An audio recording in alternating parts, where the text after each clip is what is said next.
Welcome to எம்லக்ஷ்மி maths. இன்றைக்கி நம்ம பார்க்க போகிறது இன்ஜினியரிங் மேத்தமேட்டிக்ஸில் matrices and system of linear ஈக்குவேஷன்ஸ்ன்ற சாப்டர்லேருந்து ஒரு question. Find the rank of the matrix A equal to 0 1 2 1 1 2 3 2 3 1 1 3. இதோட சொல்யூஷன் பார்ப்போமா?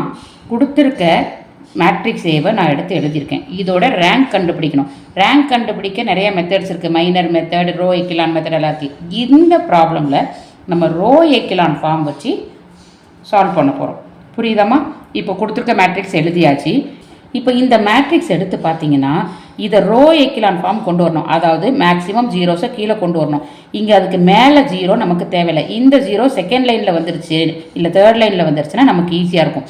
ஸோ ஃபஸ்ட்டு நான் என்ன பண்ண போகிறேன், ரெண்டு ரோவையும் இடமாற்ற போகிறேன். ரோ 1 ரோ 2 இடமாற்ற போகிறேன். ஏன்னா எனக்கு ஃபஸ்ட்டு இதை ஸ்டாண்டர்டாக வச்சு தான் நான் மற்ற ரெண்டு ரோவும் ஆப்ரேட் பண்ண போகிறேன். அப்போ ஜீரோ இருக்குன்னா எனக்கு கால்குலேட் பண்ண முடியாது. ஸோ நான் இன்டர்சேஞ்ச் பண்ணுறேன். எது? ரோ 1ஐயும் ரோ 2வையும் இன்டர்சேஞ்ச் பண்ணுறேன். அப்போ இந்த ரோ செகண்டில் வந்துடும், செகண்ட் ரோ ஃபஸ்ட் ரோவில் வந்துடும். ஸோ ஃபஸ்ட் ஸ்டெப் முடிஞ்சிச்சு. இப்போ இது ஒரு ஸ்டாண்டர்ட் லைனாக எடுத்துக்கலாம். இந்த ஃபஸ்ட்டு ரோ வச்சு தான் இந்த செகண்ட் ரோ தேர்ட் ரோவில் எதை நான் ஜீரோ ஆக்க போகிறேன், ஃபஸ்ட்டு காலமில் உள்ள எலிமெண்ட்ஸை ஜீரோ ஆக்க போகிறேன். எங்கே? இந்த ஃபஸ்ட்டு காலமில் ஃபஸ்ட் ரோ விட்டுருங்க, செகண்ட் ரோ தேர்ட் ரோ எல்லாம் நான் கீழே இருக்க எலிமெண்ட்ஸை ஜீரோ ஆக்கணும். எப்படி பண்ணலாம்? இப்போ ஆல்ரெடி ஒரு எலிமெண்ட் ஜீரோவாக இருக்குது. ஸோ அந்த ரோவை விட்டுடலாம். இந்த ரோவை இந்த இடத்துல நான் ஜீரோ ஆக்கணும். ஸோ இது பார்த்தீங்கன்னா 3. நம்ம ஸ்டாண்டர்டாக எந்த ரோ கூட ஆப்ரேட் பண்ண போகிறோம்? First row. அப்போ இதை ஜீரோ ஆக்கணும்னா 3 minus 3 times this row value. கரெக்டாக? அதாவது R3 3 மைனஸ் 3 டைம்ஸ் R1 பண்ணால் நமக்கு ஜீரோ ஆகும். பாருங்கள், அதை தான் இங்கே நம்ம போட்டிருக்கோம். புரியுதாம்மா? R3 மைனஸ் 3 டைம் R1 நம்ம மொத்த எலிமெண்ட்டுக்கும் பண்ணணும். இங்கே பாருங்கள், இங்கே 3 R3 இடத்துல என்ன எழுதணும்? R3 minus 3 R1.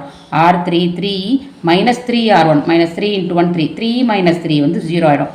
அதாவது first number as it is, second நம்பரை மல்டிப்ளை பை 3 பண்ணிவிட்டு சப்ராக்ட் பண்ணணும். கரெக்டாக? ஃபஸ்ட் நம்பர் அப்படியே வச்சுருக்க போகிறோம். செகண்ட் நம்பரை 3ஆல் மல்டிப்ளை பண்ணிவிட்டு மைனஸ் பண்ண போகிறோம். ஸோ 1 மைனஸ் 3 2 6 1 மைனஸ் 6 வந்து மைனஸ் 5ன்னு வரும். இங்கே பாருங்கள், 1 மைனஸ் 3 3 9 1 மைனஸ் 9 வந்து மைனஸ் 8ன்னு வரும். இது 3 மைனஸ் 3 2 6 ஸோ மைனஸ் 3ன்னு வரும். இப்போது ஃபஸ்ட்டு ஸ்டெப்பு அக்கம்ப்ளிஷ் ஆகிடுச்சு. அதாவது இந்த ஃபஸ்ட்டு காலமில் ஃபஸ்ட் ரோக்கு கீழே இருக்க ரோஸ் எல்லாத்துலேயும் ஜீரோ கொண்டு வந்துட்டேன். புரியுதாம்மா? அடுத்து என்ன பண்ணணும்? அடுத்து செகண்ட் காலமில் ஜீரோ கொண்டு வர ட்ரை பண்ணணும். செகண்ட் காலமில் எப்படி ஜீரோ கொண்டு வருது? இப்போ ஆல்ரெடி இந்த ரெண்டு ரோவில் ஜீரோ நம்ம ஃபஸ்ட் ரோ வச்சு ஆப்ரேட் பண்ணும்போது இப்போ மறுபடியும் நம்ம ஆப்ரேட் பண்ணோன்னா இந்த ரெண்டு ஜீரோஸும் கலைஞ்சிரும். ஸோ இந்த ரெண்டு ஜீரோஸ் அப்படியே தான் இருக்கணும். அப்போ என்ன பண்ண போகிறோம்? ஃபஸ்ட் ரோ வச்சு இனிமேல் நம்ம ஆப்ரேட் பண்ண போகிறதில்ல.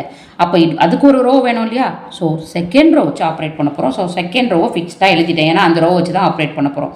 அப்போ தேர்ட் ரோ பாருங்கள், இது ஆல்ரெடி ஜீரோ இருக்குது, பிரச்சனை இல்லை. இந்த இடத்த ஜீரோவாக மாற்றணும். எப்படி வைக்கணும்? செகண்ட் ரோ வச்சு கேல்குலேட் பண்ணணும். நல்லா பாருங்கள், இங்கே 5 மைனஸ் 5 இருக்குது. அப்போ இது கூட ஒரு 5ஐ மல்டிப்ளை பண்ணி ஆட் பண்ணால் ஜீரோ ஆகிடும். அதாவது R3 ப்ளஸ் 5 R2.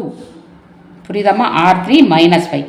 இங்கே ப்ளஸ் 5 மல்டிப்ளை பண்ணோன்னா plus 5 into 1 plus 5 minus 5 plus 5 zero ஆகிடும். ஸோ ஜீரோ ஆகிடுச்சா? அதே கேல்குலேஷன் தான் மற்றது போடணும். R3 அப்படியே வச்சுக்கணும். இது கூட 5ஐ மல்டிப்ளை பண்ணி ஆட் பண்ணணும். இங்கே பாருங்கள், மைனஸ் 8 அப்படியே வச்சுக்கணும். இது கூட 5ஐ மல்டிப்ளை பண்ணுறேன், 10 ஆட் பண்ணணும். 10 மைனஸ் 8 வந்து 2. அதே மாதிரி இங்கே இதை அப்படியே வச்சுக்கணும். இது கூட 5ஐ மல்டிப்ளை பண்ணணும். அப்போ மைனஸ் 3 ப்ளஸ் 5 ப்ளஸ் 2. புரியுதாம்மா? இதுக்கு பேர் தான் ரோ எக்கிலான் ஃபார்ம். புரியுதாம்மா? ஒரு டயகனலுக்கு கீழே எல்லாமே ஜீரோஸ் இருக்குது. அப்போ இப்போ இந்த ஃபார்மை தான் நம்ம ரீச் பண்ணோம். இப்போ ரேங்கை சொல்லிடலாம். ரேங்க்ன்றது என்னென்னா number of non zero rose. இப்போது இங்கே ஜீரோ இருக்குது, இங்கே ஜீரோ இருக்குது, ஆனால் இங்கே ரெண்டும் நம்பர்ஸ் இருக்குது. அப்போ இந்த ரோவும் ஜீரோ கிடையாது, நான் ஜீரோ ரோ தான். ஏன்னா ஜீரோ இல்லாத வேறு வேல்யூ ஒரு இடத்துல இருந்தால் கூட பரவாயில்ல, அது நான் ஜீரோ ரோ. ஸோ இது ஒரு நான் ஜீரோ ரோவா? இது பாருங்கள், 0 1 to 1 இது ஒரு நான் ஜீரோ ரோ, இது ஒரு நான் ஜீரோ ரோ. அப்போ நமக்கு எத்தனை நான் ஜீரோ ரோ இருக்குது? 3 நான் ஜீரோ ரோஸ் இருக்குது. ஸோ ஃபஸ்ட்டு நம்ம வந்து எக்கிலான் ஃபார்முக்கு கொண்டு வந்துடணும். எத்தனை நான் ஜீரோ ரோ இருக்குன்னு கண்டுபிடிக்கணும். 3 இருக்குது. அப்போது 3 நான் ஜீரோ ரோஸ் இருந்தால் ரேங்க் ஆஃப் த மேட்ரிக்ஸ் என்னம்மா? 3. So the number of non zero rows is 3. So rank of the matrix is 3. அவ்வளோதாம்மா இந்த சம்மோட ஆன்சர். தேங்க்யூ.